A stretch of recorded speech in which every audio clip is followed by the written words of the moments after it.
Hey guys, just to finish up the conversation from last week in youth ministry, talk a little bit about being sharp, about how we stay sharp. And a lot of people had a lot of really good comments and a lot of really good thoughts. One of the things came back to Tony, who sharpens you. And I want to start with, before I answer that question directly, a statement by Sean Madden, who is somebody who definitely sharpens me. And that verse is not intended to be um, um, an allowance to say rude things to each other, to be unkind to each other, to be brutal to one another.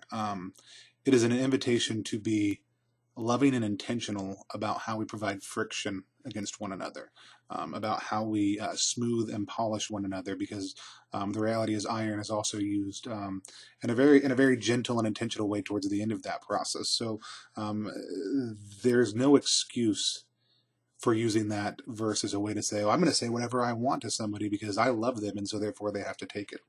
That's not the intention, and I really want to thank Sean for pointing that out. But in addition to Sean, I want to start resonating again something he said, but also I feel for us men, our wives need to be the primary people who sharpen us. For those of us who are married, and for those of us who are priests, it's a call to let your wife, the church, be the person who sharpens you, that person who provides friction, who you come to, and who you let beat on you, and not in an inappropriate way, but in a loving and intentional way, where she calls you out and recognizes you for exactly who you are, the good and the bad, and spurs you to go further. Um, in my life, just from an early age, John Matasso, one of the first people, Scott Doherty, another person, Chris Leininger, Tommy, Chris, lots of people in my college years who really were people who really sharpened me, and a lot of them weren't Catholic. They were people who asked me good questions that I had to find good answers to, and really allowed me to refine who I was. Chris Harlow is another one of those voices. As I got into more active ministry, Scott Doherty, who is somebody who for the last decade almost has been helping sharpen me, has been iron for me. Scott Miller now, Mike Marchand, Roy Pettifee. A lot of great voices out there.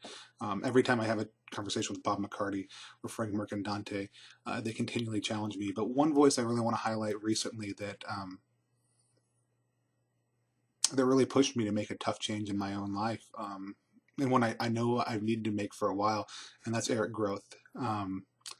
I've really just started collaborating with Eric, and it's been an amazing process. And we got to have lunch together at NCCYM in Orlando, so our breakfast together. And Eric was talking about generosity and a little bit about tithing and just some of his own experiences with people being generous to him and what that's done for his ministry mindset. And having experienced Eric's generosity across the board, watching it with other people, experiencing it in my own ministry and my own life. The man's generosity is overwhelming. And so to talk about where that comes from really challenged me to say, look, I tithe, but I don't really keep track of how much I tithe. I tithe what I can. And just coming back and saying, look, I can tithe more, and if I don't think I can, I need to be tithing still a little bit more.